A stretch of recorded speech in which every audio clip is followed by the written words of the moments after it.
Ada dua kondisi yang cukup kontras yang dialami oleh banyak di antara kita. Saya tidak katakan seluruh kita, tapi banyak di antara kita. Kondisi yang sangat kontras antara bulan lalu dan hari-hari ini. Kondisi yang sangat kontras yang berkaitan dengan sholat kita, puasa kita, zikir kita, doa-doa kita, infak dan sedekah kita.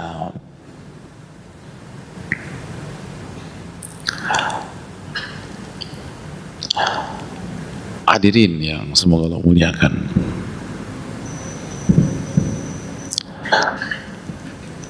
Hari ini kurang lebih kita di hari yang ke-14 bulan Syawal. Kalau kita putar memori kita ke belakang, di tanggal 14,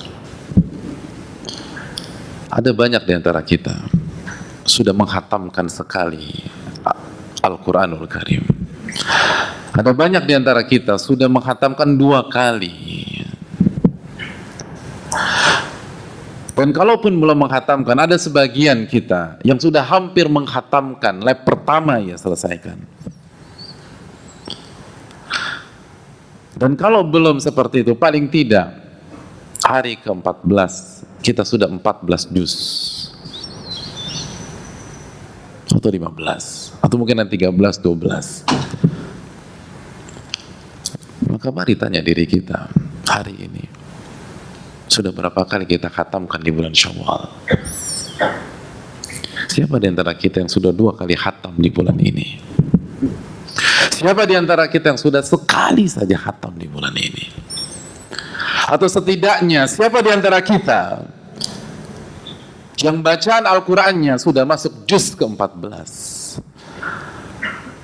Atau angka yang sama dengan angka hari ini? Masyarul muslimin yang Allah muliakan.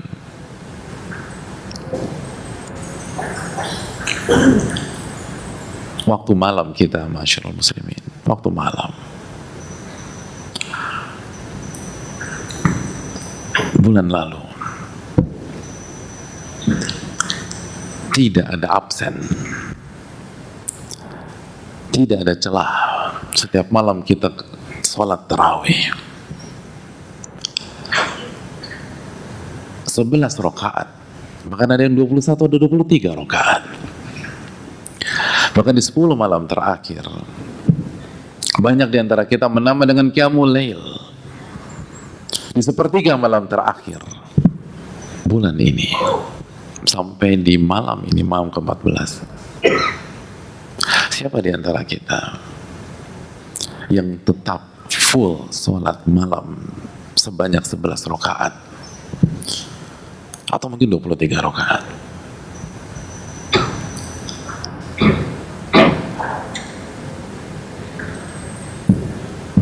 Berapa persen di antara kita? Bukan bermaksud suudzon, tapi mari kita tanya diri kita, masyarul muslimin. Dan bagi yang tetap mengerjakan sholat malam, karena sholat tarawih adalah sholat malam yang dikerjakan di bulan Ramadan, substansi sama, hadirin. Bagi kita yang full sholat malam di bulan ini, berapa rakaat kita sholat? Masihkah 11 rakaat? Atau sudah jauh berkurang dan menurun?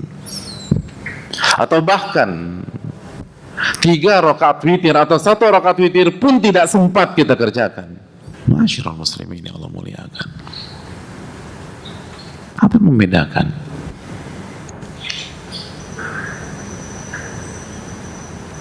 Itu tentang sholat. Kita belum berbicara tentang rawatibnya, kita belum bicara tentang duhanya. Kita baru berbicara tentang sholat yang menjadi ikon Ramadan, lalu kita kaitkan dengan sholat sunnah yang terbaik yang Allah tetapkan kepada kita setelah sholat wajib. Karena Nabi SAW mengatakan bahwa sholat sunnah terbaik setelah sholat wajib, sholat malam. Apabila sholat malam kita goncang, lalu bagaimana dengan sholat-sholat sunnah kita yang lain? Kalau sholat sunnah terbaik kita bermasalah, Padahal belum genap 1 bulan kita berpisah dengan Ramadan. Lalu bagaimana dengan salat-salat sunnah yang lain? Bagaimana dengan duha sekali lagi? Bagaimana dengan salat sunnah wudu? Bagaimana dengan salat istikharah? Masyaallah muslimin yang Allah muliakan. Lalu mari kita beranjak ke puasa. Bulan lalu 1 bulan penuh kita berpuasa. Dan ketika kita berada di Ramadan tanggal 14 atau 15, sejumlah hari itulah kita berpuasa pada bulan itu. Sekarang Syawal sudah berada di pertengahan. Sudahkah kita berpuasa? Nabi kita sallallahu alaihi wasallam mengajarkan kepada kita puasa khusus di bulan Syawal. Man shoma Ramadan, tsumma atba'ahu sittan min Syawal, kana kasyami dahr. Barang siapa yang berpuasa Ramadan, lalu ia lanjutkan 6 hari di bulan Syawal, maka ia akan mendapatkan pahala seperti pahala puasa 1 tahun penuh. Karena 1 amal ibadah dikali 10. Dan sebagian ulama kita mengatakan bahwa 1 tahun penuh maksudnya adalah pahala puasa wajib, bukan pahala puasa sunnah. 6 hari Syawal secara khusus dinilai oleh Allah dengan pahala puasa wajib.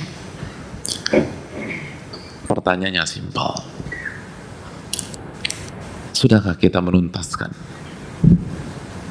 Bagi yang belum, sudah berapa hari kita kerjakan?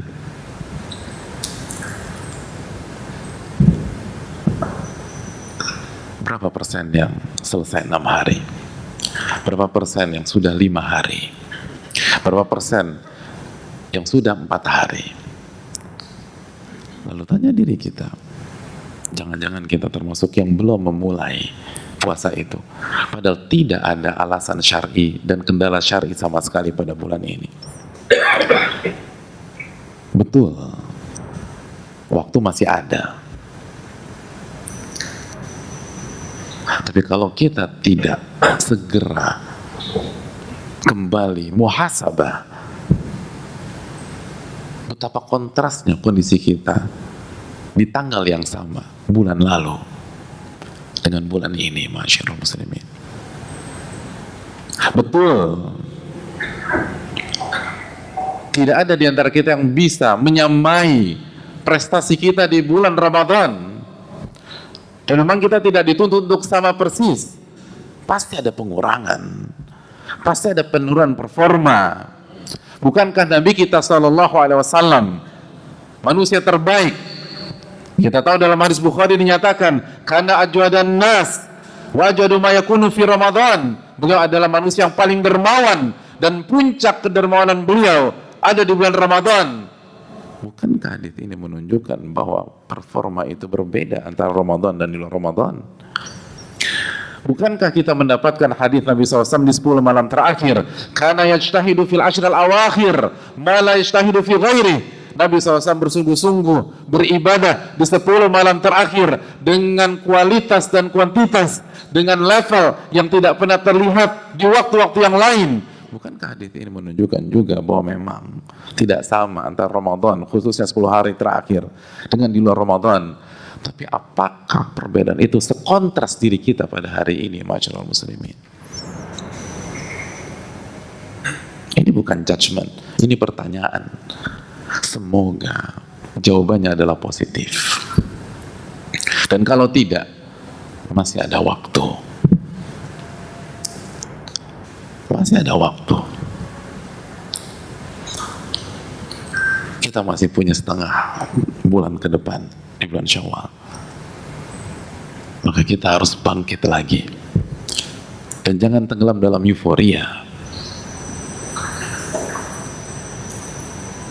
Karena bukan seperti ini ciri-ciri orang yang ibadah Ramadannya diterima oleh Allah Subhanahu wa ta'ala. Karena salah satu ciri-ciri yang sangat jelas dari orang-orang yang Ramadannya diterima oleh Allah Tabaraka wa ta'ala adalah ciri-ciri yang dijelaskan oleh para ulama. Kata mereka, jazaul hasanati hasanatu ba'diha. Wa jazaa'u sayyi'ati sayyi'atu ba'diha. Balasan dari sebuah amal ibadah yang diterima adalah akses untuk amal ibadah berikutnya. Dan salah satu bentuk hukuman dari dosa dan kesalahan adalah akses untuk buat dosa di waktu berikutnya. Ketika kondisi kita begitu jomplang, bahkan kita tinggalkan perintah-perintah Allah, lalu kita mulai mengerjakan larangan-larangan Allah di Syawal, jangan sampai itu adalah ciri-ciri orang yang amal ibadahnya tidak diterima oleh Allah di bulan Ramadan. Justru itu ciri bahwa orang itu di Ramadan bukannya beribadah, tapi justru mengumpulkan dosa. Karena ciri-ciri pendosa adalah akses menuju dosa berikutnya. Kecuali ia putus mata rantai dosa itu dengan istighfar dan taubat kepada Allah Tabaraka wa Ta'ala.